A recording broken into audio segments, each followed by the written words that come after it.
ಬೆಳೆದ ನಾಡಲ್ಲಿ ಈ ಮಣ್ಣಿಗೆ ಈ ನಾಡಿಗೆ ಏನಾದರೂ ಮಾಡಬೇಕಂತ ಅವರಲ್ಲಿ ಕೊರಿತಾ ಇರುತ್ತೆ. ನನ್ನಿಂದ ಏನನ್ನ ಮಾಡಬೇಕಲ್ಲ ಸೇವೆ, ನಾನು ಋಣ ತೀರಿಸ್ಬೇಕಲ್ಲ ಈ ತಾಯಿಗೆ ಭುವನೇಶ್ವರಿಗೆ ಅಂತ ಆತೊರಿತಾ ಇರುತ್ತೆ. ರಾಜಕೀಯ ಬೆಳೆಸಿದ್ರೆ ನಾನು ಬರಲ್ಲ, ಏನು ಕನ್ನಡ ಹೋರಾಟ ಅನ್ನೋದು ಹಿಂಗಿದ್ರೆ ಮಾತ್ರ ಬರ್ತೀನಿ ಕನ್ನಡಕ್ಕೋಸ್ಕರ ಅಂತ ಒಂದು ಹೇಳ್ತಾರೆ. ಅದಕ್ಕೆಲ್ಲನೂ ಅವರು ಒಪ್ಕೊತಾರೆ. ಎಲ್ಲಿ ಹೋದ್ರಲ್ಲಿ ಲಕ್ಷಾಂತರ ಜನ, ಕೋಟ್ಯಾಂತರ ಜನ, ಎಲ್ಲಿ ನೋಡಿದ್ರೂ ಒಂದು ಕಡೆ ಎಲ್ಲ ಲಕ್ಷ. ಆವಾಗ ಈ ಥರ ಮೀಡಿಯಾ ಅವತ್ತು ಪತ್ರಿಕೆಗಳೆಲ್ಲ ಇರಲಿಲ್ಲ, ಸ್ವಲ್ಪ ಯಾವುದೋ ಒಂದೊಂದು ಇತ್ತು. ಅದರಲ್ಲೂ ಸಹ ಅಣ್ಣವ್ರಿಗೆ ಪ್ರಾಣಗಂಡಗಳು ಬಂತು. ಒಂದು ದೊಡ್ಡ ಲೈನ್ ಇತ್ತು ಅಣ್ಣವ್ರ ಮೇಲೆ, ಆ ಲೈನನ್ನು ಒಬ್ಬ ಅಭಿಮಾನಿ ಕಾಪಾಡ್ತಾರೆ. ಎಂತೆಂಥ ಪ್ರಾಣ ಸಂದರ್ಭಗಳು ನೋಡಿ. ನಮ್ಮ ಕನ್ನಡಕ್ಕೆ ಭಾಷೆ ಬಂದು ಆಗ್ತಾನೆ ಆಗಿದೆ, ಕನ್ನಡ ಪ್ರಥಮ ಭಾಷೆಯಾಗಿದೆ, ಕನ್ನಡಿಗರಲ್ಲಿ ಸಾರ್ವಭೌಮರು ಅಂತ ತಂದು ಕೊಟ್ಟಿದ್ದಾರೆ. ಅದರಲ್ಲಿ ಉರ್ದು ವಾರ್ತೆ ಎರಡನೇದಾಗಬೇಕು ಅಂತ ಇವರು ಹೇಳಿದಾಗ ಅಣ್ಣವ್ರು ಎಂಟ್ರಿ ಕೊಡ್ತಾರೆ, ಕೇಂದ್ರ ಸರ್ಕಾರಕ್ಕೆ ಎಚ್ಚರಿಕೆ ಕೊಡ್ತಾರೆ, ನಾಳೆ ಬೆಳಿಗ್ಗೆ ಉರ್ದು ವಾರ್ತೆಗಳು ಇರಬಾರ್ದು, ಅದೇನೇ ಆಗಿರಲಿ ಇರಬಾರ್ದು. ನೀವು ಏನಾದರೂ ಯಥಾವತ್ತಾಗಿ ಪ್ರಸಾರ ಮಾಡಿದ್ದೆ ಆದರೆ ಯಾವ MLA ಯಾವ MP ಗಳಿಗೂ ಬಗ್ಗದ ಒಂದು ಇದು.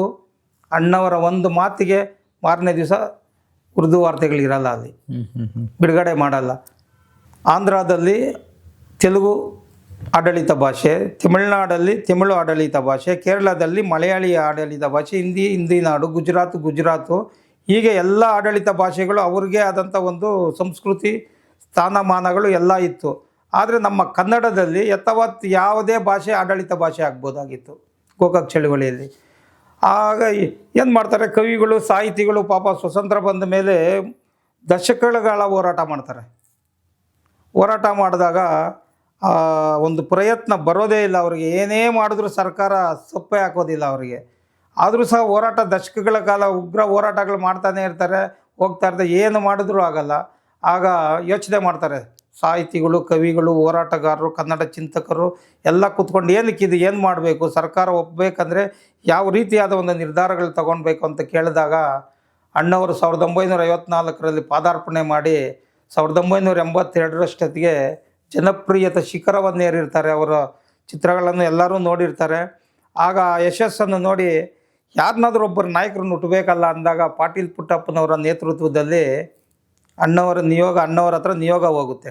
ನಿಯೋಗ ಹೋದಾಗ ಅಣ್ಣವರು ಯೋಚನೆ ಮಾಡ್ತಾರೆ. ಅಣ್ಣವರು ಕೂಡ ಅದನ್ನೇ ಅಣ್ಣವರು ಯೋಚನೆ ಮಾಡ್ತಾರೆ, ನಾನು ತಿಂದ ಈ ನಾಡಲ್ಲಿ, ಬೆಳೆದ ನಾಡಲ್ಲಿ, ಈ ಮಣ್ಣಿಗೆ ಈ ನಾಡಿಗೆ ಏನಾದರೂ ಮಾಡಬೇಕಂತ ಅವರಲ್ಲಿ ಕೊರಿತಾ ಇರುತ್ತೆ.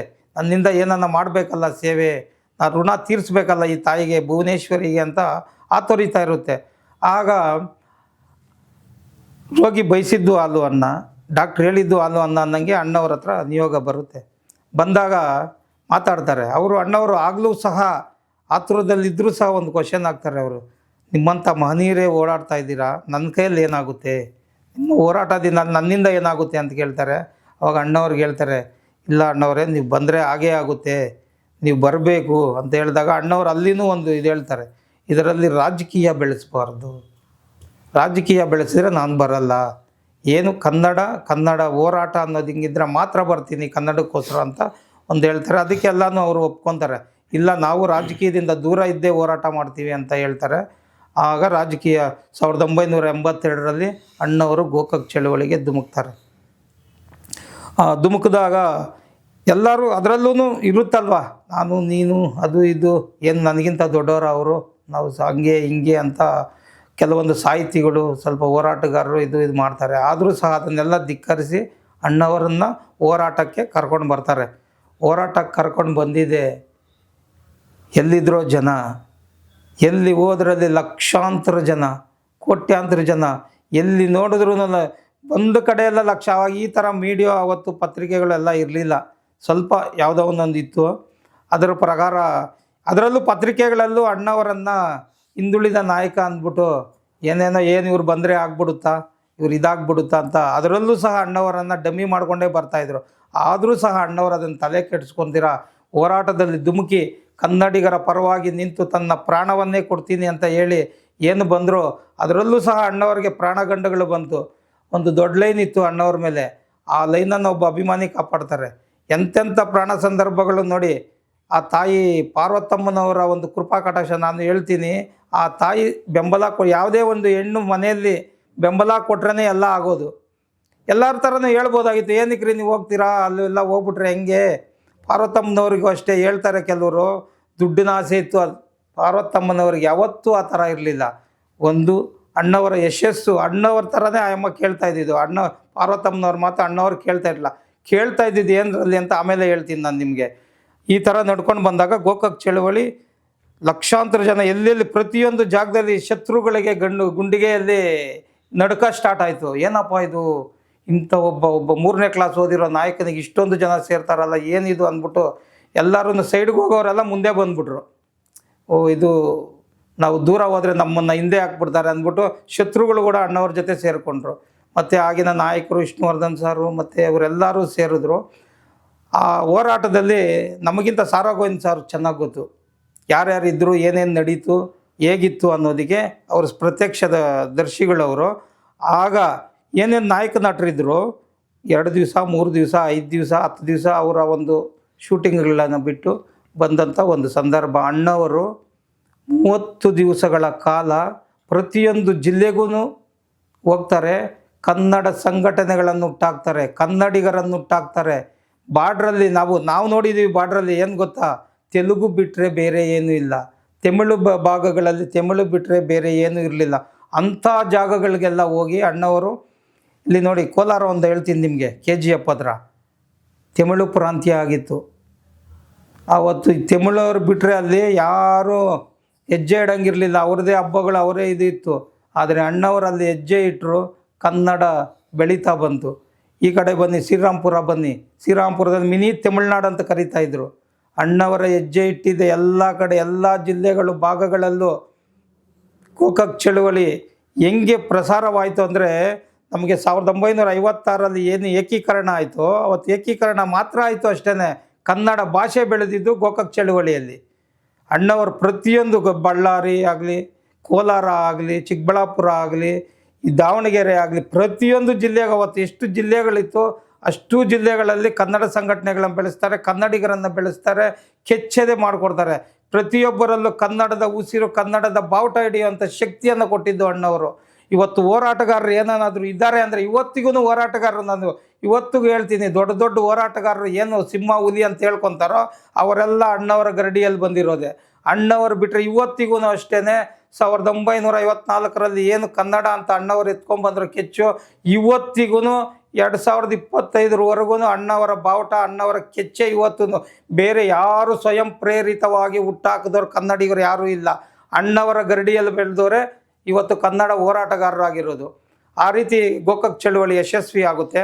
ಆ ಯಶಸ್ವಿಯಾದ ಸಂದರ್ಭದಲ್ಲೂ ಕೂಡ ಅಣ್ಣವರಿಗೆ ಅವಮಾನ ಆಗುತ್ತೆ. ಆದರೂ ಸಹ ಅಣ್ಣವರು ಅದನ್ನೆಲ್ಲ ತಡ್ಕೊಂಡು ಕನ್ನಡಕ್ಕೋಸ್ಕರ ನಾನು ಇಳಿದುಬಿಟ್ಟಿದ್ದೀನಿ, ಅದನ್ನು ಯಶಸ್ವಿ ಮಾಡಲೇಬೇಕು ಅಂತ ಇದು ಮಾಡಿದಾಗ ಅದಕ್ಕೆ ಯಶಸ್ವಿಯಾಗಿ ಸರ್ಕಾರನೂ ಮನ್ನಣೆ ಹಾಕಲೇಬೇಕಾಗುತ್ತೆ.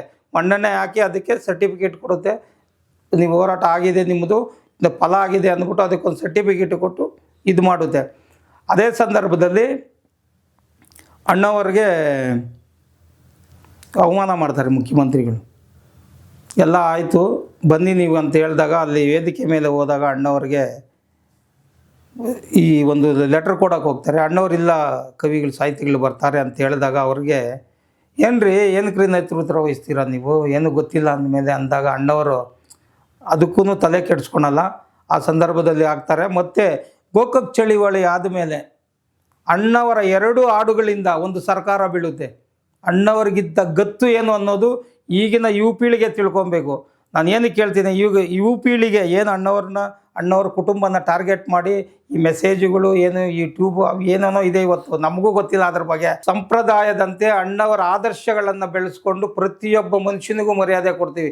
ಶತ್ರುಗೂ ಊಟ ಹಾಕುವಂಥ ಕುಟುಂಬ ಅಣ್ಣವ್ರದ್ದು. ಅದೇ ರೀತಿ ನಾವೂ ಅಷ್ಟೇ ಶತ್ರುನೂ ಪ್ರೀತಿಸ್ತೀವಿ. ಇವತ್ತು ನಾವು ಯಾರನ್ನೂ ಕಡೆಗೆಣಿಸಲ್ಲ. ಆ ರೀತಿ ಇರಬೇಕಾದಾಗ ಅಣ್ಣವರ ಅಭಿಮಾನಿಗಳು 2 ಹಾಡುಗಳಿಂದ, ಅಣ್ಣವರ ಹಾಡುಗಳಿಂದ ಒಂದು ಸರ್ಕಾರ ಬೀಳುತ್ತೆ. ಆವಾಗ ಅಣ್ಣವ್ರಿಗಿದ್ದ ತಾಕತ್ತೇನು. ಈಗಿನ ಯುವ ಪೀಳಿಗೆಗೆ ನಾನು ಮೆಸೇಜ್ ಕೊಡೋದೇನು ಅಂದರೆ, ಹುಡುಕಿ ಅಣ್ಣವರ ಜೀವನ ಚರಿತ್ರೆಯನ್ನು, ಅಣ್ಣವರ ಇತಿಹಾಸ ಏನು, ಗೋಕಾಕ್ ಚಳುವಳಿ ಅಂದರೆ ಏನು ಅಂತ ಈಗ ನೀವು ಅಣ್ಣವರ ಬಗ್ಗೆ ತಗೊಳ್ಳಿ ಚರ್ಚೆ. ಏನಕ್ಕೆ ಅಣ್ಣವ್ರಿಗೆ ಇಷ್ಟೊಂದು ಹೆಸರು, ಏನಕ್ಕೆ ಇಷ್ಟೊಂದು ಕೀರ್ತಿ ಅನ್ನೋದನ್ನು ಚರ್ಚೆ ಮಾಡಿ. ಹುಡುಕಿ ನೀವು ಏನೋ ಕಾಮೆಂಟ್ಗಳು ಮಾಡ್ಕೊಂಡು ಕುತ್ಕೊತಿರಲ್ಲ, ಅಣ್ಣವ್ರ ಜೀವನ ಚರಿತ್ರೆಯನ್ನು ಹುಡುಕಿ. ಇದಕ್ಕೆಲ್ಲ ಕಾರಣ ಸರ್ಕಾರ ಅಂತ ಹೇಳ್ತೀನಿ ನಾನು.